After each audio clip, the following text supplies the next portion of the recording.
A la sesión Ingeniería de Sismología aplicada para resolver problemas de la ingeniería. Y el primer expositor es Víctor Hugo Rodríguez Félix. Ya está a punto de comenzar.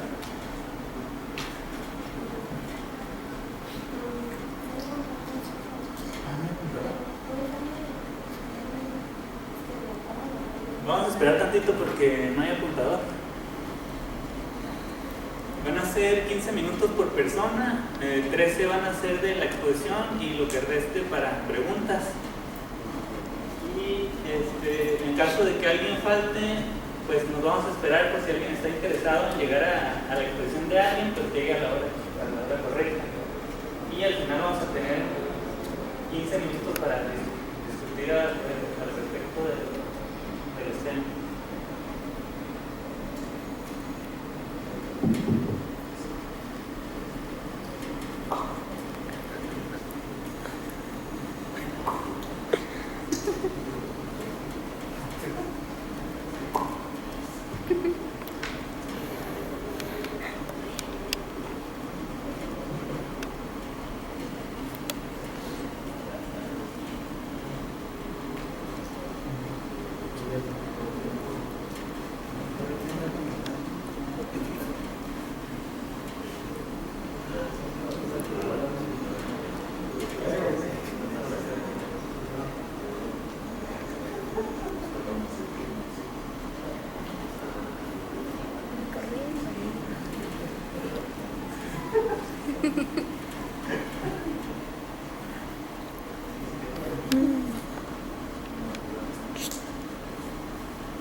¿Quieres blanca? ¿Quieres la encargar esta sala?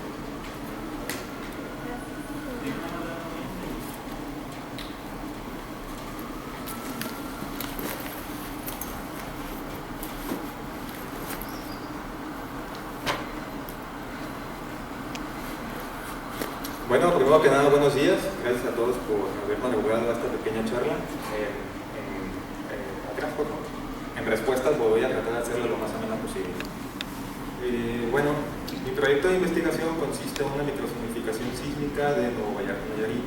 Nuevo Vallarta, Nayarit es una ciudad turística aledaña a Puerto Vallarta y se encuentra localizada en el municipio de Bahía de Banderas. La razón de este estudio es que, vamos a darle el siguiente, por favor. La razón de este estudio es que es una zona con alto peligro sísmico. Esta es una imagen obtenida por un estudio realizado por Rutz y Núñez Cornu en 2013, que abarca la sismicidad de octubre del 2011 a marzo del 2013, y como podemos ver, pues prácticamente la región está cubierta de sismos. Estos sismos se deben principalmente a fallas locales, pero también se deben al marco tectónico en el que se encuentra la región. Como podemos ver, tenemos aquí que supuse lo que viene siendo la placa de la Ribera y la placa de Cocos por debajo de la Norteamérica, y nosotros nos vamos a concentrar principalmente en esta región, donde está subduciendo la placa justo por debajo del bloque de Jalisco. El bloque de Jalisco es una unidad tectónica independiente, se puede decir una microplaca, y está delimitada por lo que viene siendo el RIF de Tepic-Zacualco, el RIF de Chapala-Tula y el RIF de Colima, en lo que se conoce como la Triple Unión. Por acá abajo tenemos lo que se conoce como el Graben el Gordo, y esta zona es importante porque aquí se han registrado algunos de los sismos más fuertes que ha habido en la región. Tenemos por aquí el sismo de 1932 de magnitud de 8.1. Tenemos acá otro sismo de 1932 de magnitud de 7.8 y tenemos un sismo de 1995 de magnitud de 8.0. Entonces, bajo este complejo marco es que se realiza un estudio local. ¿Por qué se cae un edificio? Esto tiene que analizarse desde un enfoque multidisciplinario. En los reglamentos constructivos se manejan distintas áreas que abarcan desde la sismología hasta la dinámica estructural, mecánica de suelos y finalmente el proceso constructivo. Nosotros nos vamos a concentrar en un área de sismología que tiene una aplicación directa con la dinámica estructural. Esto debido a lo que se conoce como el efecto de sitio. ¿Qué es el efecto de sitio? Pues sucede que cuando se produce un evento y empiezan a viajar las ondas, las ciudades, al estar asentadas en un estrato local, puede ocurrir que ese estrato local amplifique las ondas en rangos de frecuencia que pueden ser desfavorables para los edificios. No significa que un edificio se va a caer por un efecto de sitio, pero sí significa que un edificio puede estar sometido a esfuerzos para los que inicialmente no fue calculado. El ejemplo más emblemático de esto ocurrió en la Ciudad de México durante el terremoto de 1985. Ese fue el punto que marcó una pauta en la literatura, al menos en México. ¿Cómo afecta el efecto de sitio? Pues básicamente depende del periodo de las ondas sísmicas. Esta es una imagen obtenida de GIS Website y este es un fenómeno ya conocido en la dinámica estructural en el que el periodo de la onda afecta dependiendo del edificio. Si tenemos sismos de periodo corto, pues afectan a edificios de pocos niveles. Un sismo, por ejemplo, de un segundo de periodo afecta a edificios un poco más altos y sismos de periodos más largos afectan a edificios más altos. ¿Cómo caracterizamos el efecto de sitio? Pues básicamente tenemos tres formas diferentes. Clasificamos el suelo en diferentes tipos, utilizamos el uso de pruebas geotécnicas. Estos dos son los que manejan principalmente los reglamentos, sean los reglamentos, las normas técnicas complementarias o el manual de obras civiles de CFE. Y finalmente tenemos el uso de pruebas independientes. Yo voy a enfocarme a un uso de una prueba independiente, que se conoce como el método de Nakamura. ¿En qué consiste el método de Nakamura? Básicamente en el estudio de los microtremores. Es una técnica válida para estimar la frecuencia fundamental de vibración del suelo, ya ha sido usada en muchísimos estudios de microsonificación. Presenta la ventaja de que solamente requiere una estación sísmica de 3 componentes, por lo cual es un método económico, y este método trabaja dentro del assumption que la componente vertical no sufre ningún efecto de amplificación. El equipo que utilizamos fue un sensor tipo LENAX de 20 segundos. Utilizamos un digitalizador Centauro con registro simultáneo en 3 canales y memoria extraíble. Y dentro de las guías de Sésame, Sésame es un proyecto europeo que propuso, que después de varios años de investigación obtuvo unas guías para realizar este tipo de procesos. Pues básicamente lo que hicimos fue que en cada campaña dejábamos el digitalizador estabilizarse alrededor de 10 minutos antes de iniciar la captura de datos. Pudimos haber usado un sensor más fuerte, pero no representaba ningún tipo de ventaja, solamente requería más tiempo de estabilización.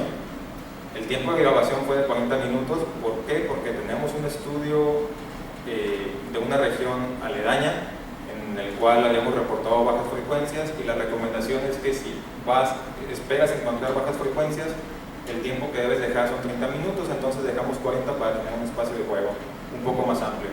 Y finalmente, la frecuencia a la que mostramos fue de 200 Hz. Pudimos haberlo hecho 50, pero como 200 es la práctica común en la literatura, manejamos ese mismo estándar. Esos son los puntos de adquisición que tuvimos en la ciudad de Nuevo Vallarta. Este mapita en blanco viene siendo prácticamente la región de Nueva Vallarta. Lo primero que salta a la vista es por qué no hay puntos en esta región y por qué no hay puntos en esta región. Sucede que estas son obras de iniciativa privada. Esto se conoce como el TIGRE y esto se conoce como Vidanta. La gestoría de permisos para acceder y poder colocar estaciones pues no es tan sencilla, requiere muchísimo tiempo de planeación y sobre todo confianza de los inversionistas. Pero de todos modos tomamos la mayoría de puntos que pudimos acerca de la región, teniendo como criterio tomar al menos 3 puntos para poder estimar la frecuencia fundamental en puntos cercanos, y podemos decir que lo demás se pueden hacer con interpolaciones. ¿Cómo hicimos la captura de datos? Básicamente pues colocábamos el equipo, conectábamos el digitalizador, conectábamos la carga y finalmente pues empezábamos a medir. Una de las consideraciones que hay que tener en cuenta es que siempre buscábamos que fuera suelo. Como son zonas urbanas es difícil que se encuentre suelo así nada más, entonces pues puedes medir en concreto, nada más que tienes que registrarlo en la bitácora y considerar que no afecta demasiado la interpretación de tus datos después. Esta es la bitácora que nosotros llevamos a campo. Aquí registrábamos pues, lo que viene siendo el tipo de sensor que utilizamos, las condiciones del clima, tipo de suelo, si había unos edificios que pudieran meterle ruido a la señal, y lo más importante, las observaciones, cuántos carros por minuto, cuántos ruidos externos se pueden incluir en la señal y en qué momentos se están incluyendo esos ruidos, porque después nos ayuda el procesador de los datos. ¿Cómo hicimos la preparación de sismogramas? Los datos se obtienen en formato mini-SID. Nosotros, mediante la herramienta de Jupyter Notebook, utilizando el código de Python, mediante la paquetería de OpenSPy, pues básicamente hicimos la preparación de los sismogramas.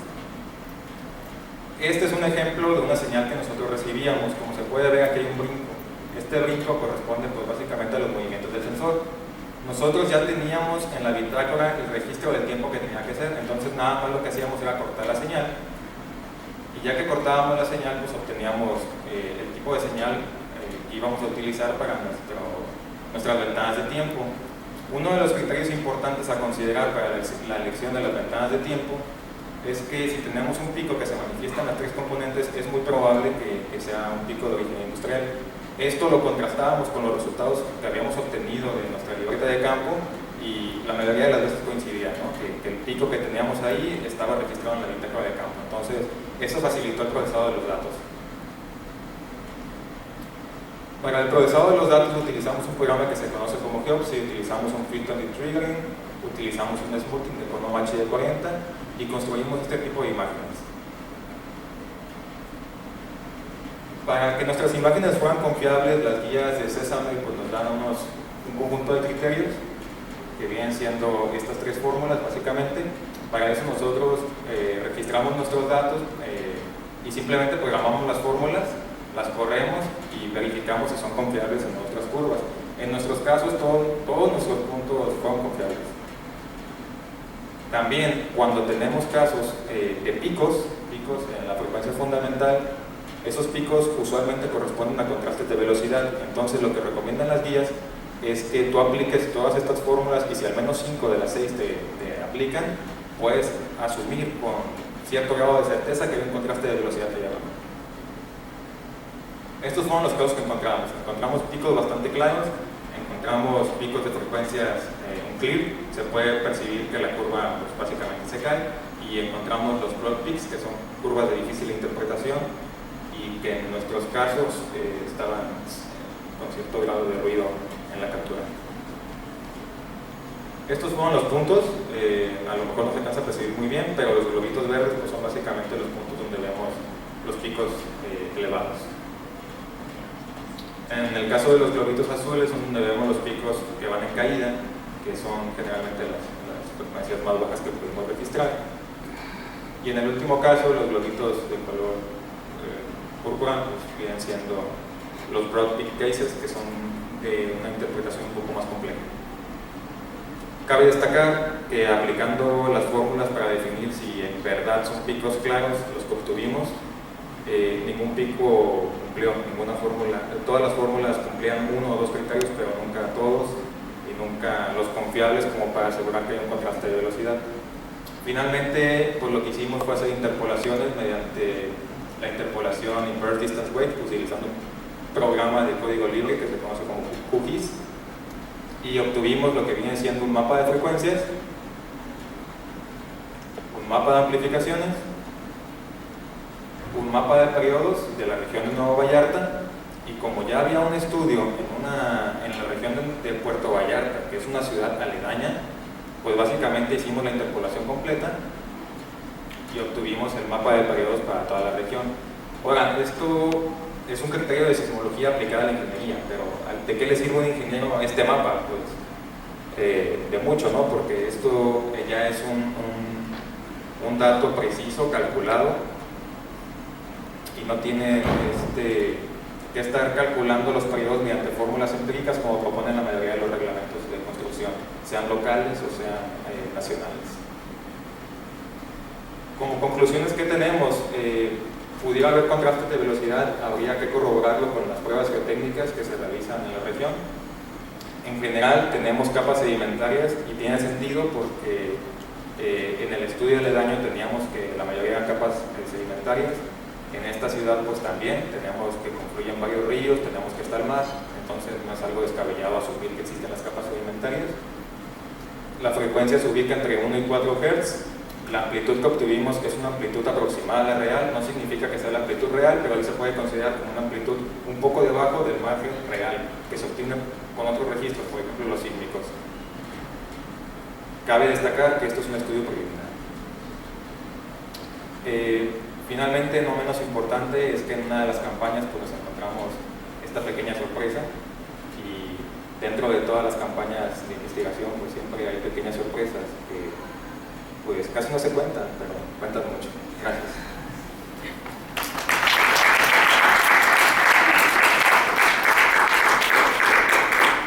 Tenemos 2 minutos para preguntas.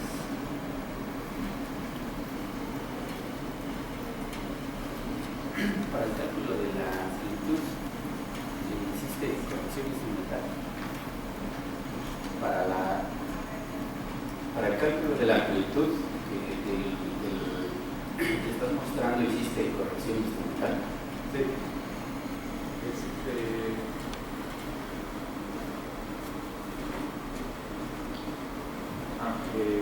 ¿Te refieres a que si después de los datos ya procesados y la amplitud real que nos proporcionaba, en este caso el software, se hizo una corrección adicional?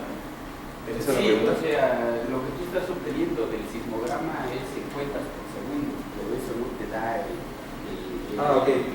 ¿cómo se llama? El valor real del movimiento de la partícula. O sea, tendrías que, bueno, normalmente o sea, cuando tú calculas el cociente espectral te da una frecuencia, eso es válida, pero la amplitud es nada más visual. Habría que hacer el cálculo de más bien la corrección instrumental, que tiene que ver con la constante del sensor, la constante del digitalizador, de cuántos es el digitalizador, si es de 2 o de 4. Primero que nada, pues te felicito porque es una observación muy muy buena. Los resultados que obtenemos aquí pues son resultados preliminares, todavía no son los definitivos. Esa corrección todavía no se ha realizado, pero se va a realizar, y es pues sí, o sea, te felicito, o sea, no había visto nunca a nadie que hiciera esa observación, pero sí, se va a realizar la corrección por la amplitud después, ya que esté terminado el estudio. ¿Alguien más? Antonio Vidal Villegas, próximo.